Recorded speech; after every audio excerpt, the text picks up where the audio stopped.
This evening, first up, a police officer walks into an attempted supermarket robbery on Mandela Avenue. The gunman fires first, the officer fires back, and a 24-year-old man who was already wanted by police ends up dead in a drain. Two suspects are still on the run. Also, should the public know who the convicted sex offenders are in their community? President Ali, the cabinet, and now Vice President Jagdeo all says yes, and a bill is already before a special select committee. The national debate is heating up. Then, a daycare center for the children of prison officers. Bids are open. The deadline is June 30th, and the government says the men and women keeping Guyana's prisons running deserve the same work-life support as anyone else. Meanwhile, 6 illegal mining operations shut down, 38 people arrested, and surveillance now in place to make sure they do not reopen. The crackdown in Region 7's Mazaruni mining district is sending a clear message. And water cannon, burning cars, and vandalized homes in Belfast for a second straight night. Far-right rioters are targeting immigrant communities in Northern Ireland, and riot police are struggling to hold the line. Those stories and more are coming up. Stay with us.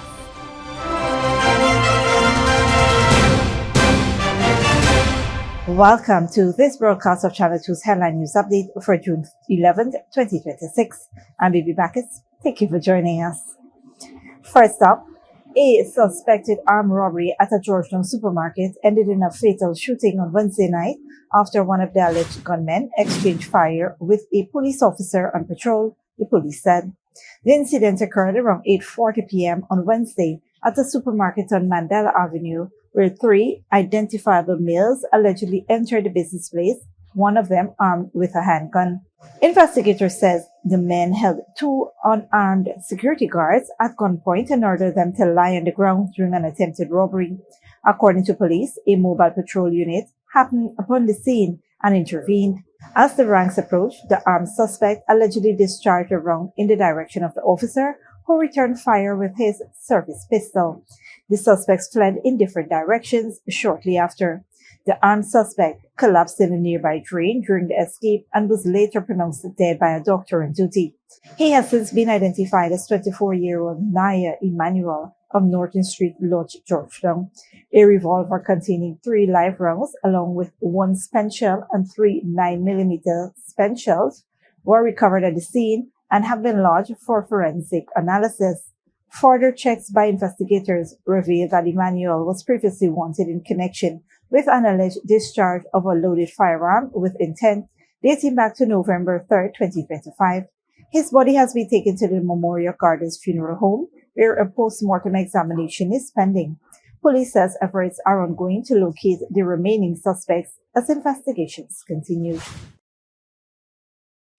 In other news, Vice President Dr. Jagdeo has voiced strong support for making Ghana's proposed sex offender registry publicly accessible, aligning with the position already expressed by President Dr. Mohamed Irfaan Ali and his cabinet. In a statement shared on social media, Jagdeo said he supports the government's view that any register of convicted sex offenders should be available to the public. His comments come as debate continues over proposed amendments to the country's sexual offences legislation.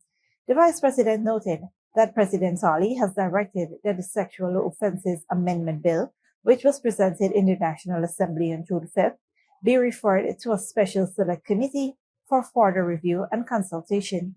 The proposed legislation aims to strengthen the monitoring of convicted sex offenders and enhance protections for vulnerable groups, particularly women and children.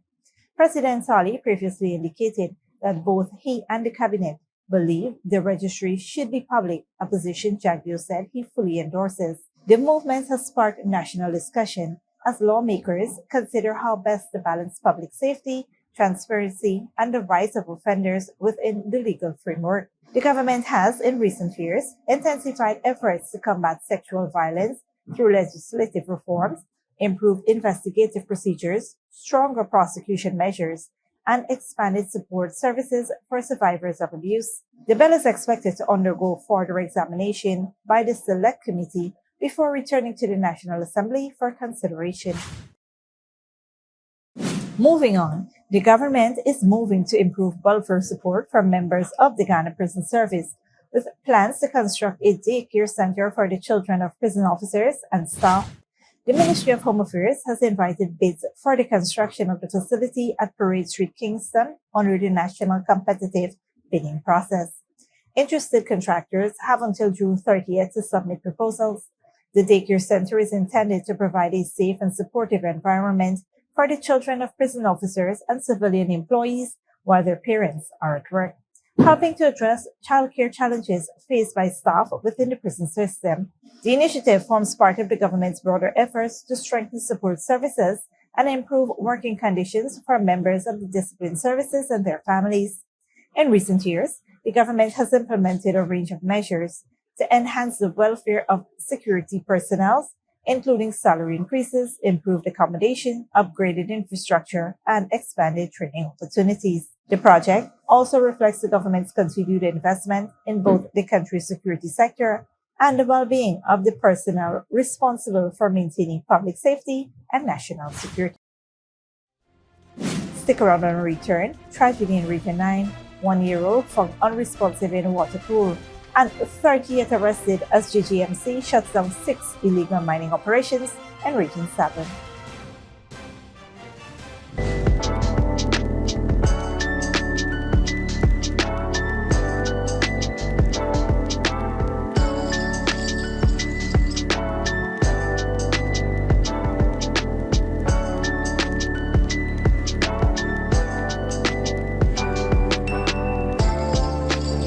Good girl forget things.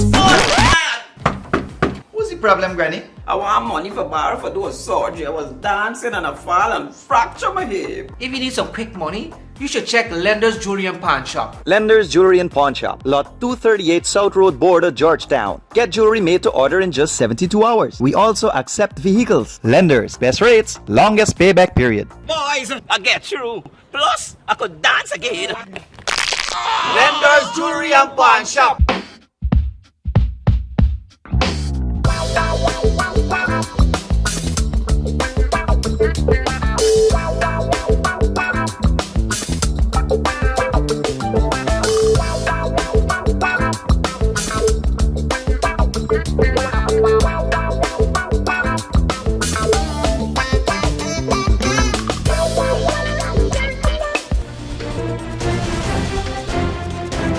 Welcome back. Police are investigating the suspected drowning of a 1-year-old boy in Caracarno village, South Pacaranas, Region 9, after the child was found motionless in a pool of water near his home on Wednesday morning. The deceased, identified as Ethan Christian, was discovered around 11:30 a.m. on June 10th after reportedly being missing from inside his home while under the care of his mother. According to preliminary police findings, the child was left lying on a bed inside the home while his mother stepped out to use a nearby toilet facility. Upon returning, she realized the child was no longer in the room and immediately raised an alarm. A search was conducted, which led to the discovery of the toddler face down in a pool of water approximately 3 feet deep and about 100 feet from the house. The child was rushed to the Karasabi Public Hospital, where he was pronounced dead on arrival by a doctor on duty. Police reported that no visible marks of violence were found on the boy during initial examination. The remains are currently at the Karasabi Public Hospital mortuary, awaiting a post-mortem examination. Investigations into the circumstances surrounding the incident are ongoing. On a different note, an intensified crackdown on illegal mining in Region 7 has led to the closure of 6 unauthorized operations and the arrest of 38 individuals as authorities move to enforce Ghana's zero-tolerance policy against illegal mining. The government has intensified its crackdown on illegal mining, leading to the closure of the 6 unlawful mining operations in the Mazaruni mining district during a joint enforcement exercise on Tuesday. The operation was carried out by the Ghana Geology and Mines Commission Corporation of Wardens in collaboration with the Ghana Police Force, following reports of illegal mining in the area. According to the Ministry of Natural Resources, the 6 mining sites were operating unlawfully within a quarry area. The exercise resulted in the arrest of 38 individuals and the seizure of several pieces of equipment and machinery allegedly used in the illegal mining operations. Authorities have since established surveillance measures in the area to monitor activities and prevent the resumption of unlawful mining. The Ministry of Natural Resources reiterated that illegal mining will not be tolerated, emphasizing the government's zero-tolerance policy towards unlawful activities in the mining sector. Official says enforcement efforts will continue as authorities work to detect, disrupt, and prosecute persons engaged in illegal mining while protecting Ghana's natural resources and ensuring compliance with mining regulations. Don't go away after the break. US-Iran conflict. Escalation pulls focus at UN Security Council talks. And thousands march in South Africa demanding undocumented migrants leave the country.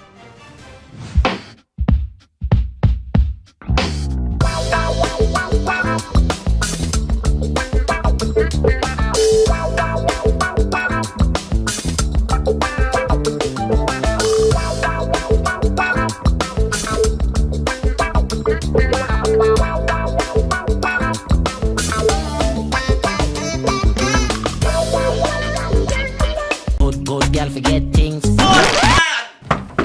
What's the problem, Granny? I want money for borrow for those surgery. I was dancing and I fall and fracture my hip. If you need some quick money, you should check Lender's Jewelry and Pawn Shop. Lender's Jewelry and Pawn Shop, lot 238 South Road Border, Georgetown. Get jewelry made to order in just 72 hours. We also accept vehicles. Lenders, best rates, longest payback period. Boys, I get through. Plus, I could dance again. Lender's Jewelry and Pawn Shop.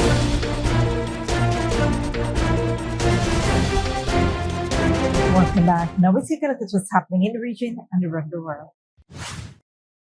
Good evening, I'm Dominic Gittins. Tonight, Jamaica quarantines 9 travelers as Ebola fears grow. Anti-immigrant protests grip South Africa and Northern Ireland, where rioters torch cars and target migrants' communities. And a UN Security Council peace meeting is overshadowed by fresh US-Iran strikes and a collapsing ceasefire. We will begin in Jamaica. 9 passengers arriving in Jamaica from Ebola-affected countries have been placed under mandatory self-quarantine as a precautionary measure. Jamaica's Health Minister, Dr. Christopher Tufton, confirmed none of the passengers have displayed symptoms and Jamaica remains Ebola-free. Authorities have intensified screening at ports of entry and sensitized over 1,100 frontline personnel. Jamaicans are being urged to reconsider travel to countries currently affected by the outbreak. Thousands of people marched in South Africa, demanding that undocumented migrants leave the country. Protesters accused foreign nationals of worsening unemployment and crime, though many others say immigrants are being wrongly blamed for South Africa's deeper economic difficulties. Al Jazeera's Harold Mutasa reports. The MK party, led by former President Jacob Zuma, is hugely popular in South Africa's KwaZulu-Natal province.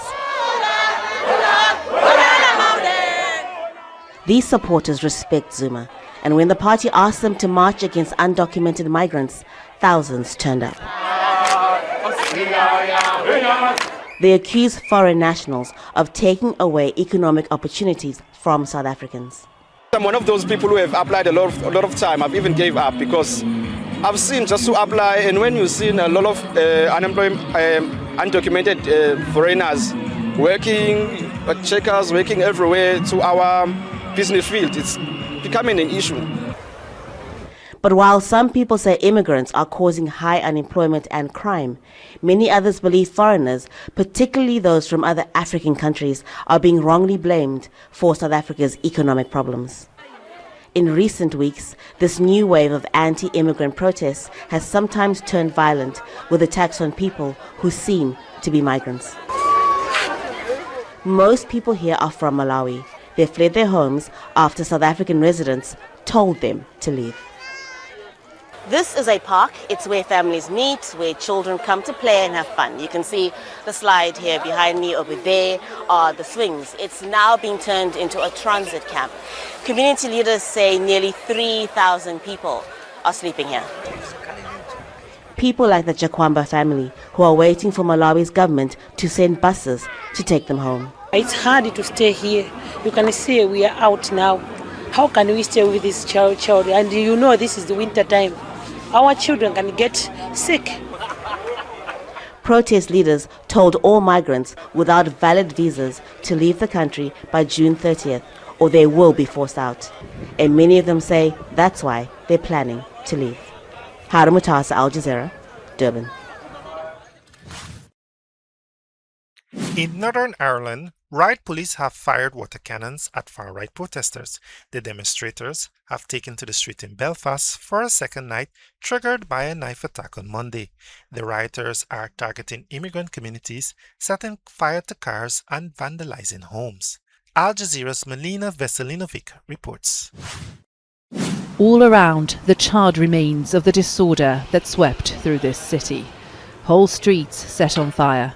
Police officers now gathering evidence, but this is a neighbourhood still on edge.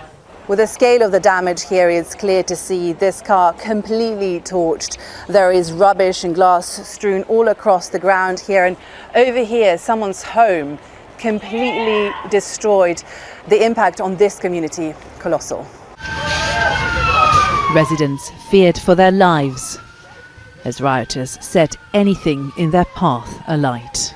Oh my God, we are not safe. These two Ugandan care workers were rescued from their home as it was burning. There were already rioters like at the front, and the police could not come in. They couldn't get to you? They couldn't get to us. She passed out. Did you faint? She fainted because of the terrifying situation that she was seeing. Like, she saw death. I was scared of her dying, and I was scared of myself as well being unsafe. Did you feel targeted because of the color of your skin? Yes. Yes, we were very, very much. We cannot go back to where we're staying. It's unsafe. The church where they sought refuge stepped up to help. The pastor evacuating people trapped in their homes as the streets burned. So when I got round there, it was mayhem. There were like 4 fire engines, hoses all over the road, policemen in riot gear. Crowd of guys all standing all masked up with stones in their hands and so on. Police, an ambulance parked a bit of a distance away because they couldn't get up to the house where they needed to be in to look after these women. Over the years, I found myself in many riot situations and gone into people's homes who've been attacked and traumatized. And I thought that was a thing of the past. The violence has been condemned by the family of the victim of Monday's knife attack, who has lost an eye and is in hospital. In a statement, they said the unrest was not welcome and urged people not to use the tragedy to spread division. The man, now charged with attempted murder, has appeared in court, named as 30-year-old Hadi Al-Odid, a Sudanese national who claimed asylum as a refugee in 2023. There have been more calls for calm, but there is also fear about what may lie ahead. Milena Veselinovic, Al Jazeera, Belfast. The UN Security Council held a high-level meeting on advancing peace in the Middle East through mediation and dialogue. But the meeting was overshadowed by a renewed exchange of military strikes between the United States and Iran and a ceasefire on the brink of collapse. Al Jazeera's Gabriel Elizondo reports. A Security Council meeting convened to discuss mediation and dialogue for lasting peace in the Middle East against a backdrop of fraying ceasefires and renewed fighting in the region. The UN Secretary General reserved his starkest warning for the confrontation between Washington and Tehran. The ceasefire is more like a lesser fire, as we have seen with the escalating attacks and rhetoric over the last 48 hours. And we should not minimize the risks of a lesser fire becoming full fire, or, in another word, full war. Iran's ambassador to the Council said it was Washington who broke the ceasefire, not Tehran, but that it will respond. The United States and Israeli regime have repeatedly violated the comprehensive ceasefire of 8 April. In the face of these continuing violation and armed attack, Iran has exercised and will continue to exercise its inherent right to self-defense. The attacks put Gulf states in the line of fire, among them countries that have spent months trying to broker an end to this very conflict. وفي هذا الصدد تدين دولة قطر بشدة. The state of Qatar strongly condemns the Iranian attacks against Kuwait, Bahrain and Jordan. These are a blatant violation of the sovereignty of these countries. The United States, whose strikes on Iranian targets dominated the day, sent a lower-level diplomat to the meeting, not its ambassador. Russia urged diplomacy as the only path. We considered the decision of Washington to establish a truce with Iran as the only correct one. Unfortunately, in recent days, we have witnessed fresh potential escalation, and we call on all of the parties to prevent such a scenario. The Security Council met to discuss mediation and lasting peace, but instead maybe saw a ceasefire come undone in real time.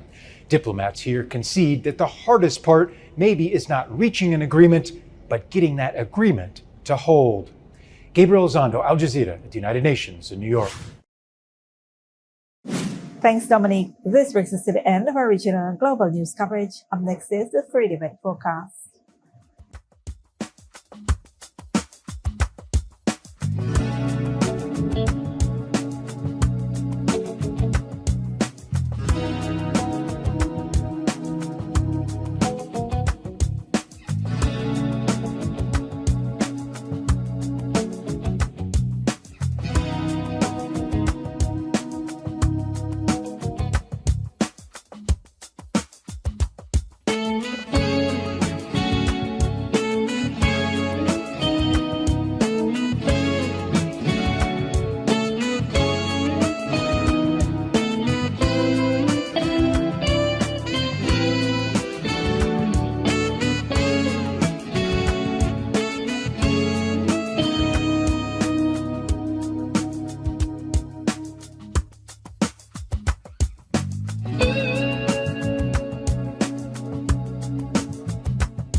And that's FTV2 Headline News for this Thursday evening. As we take our leave, we invite you to follow us on Facebook and YouTube.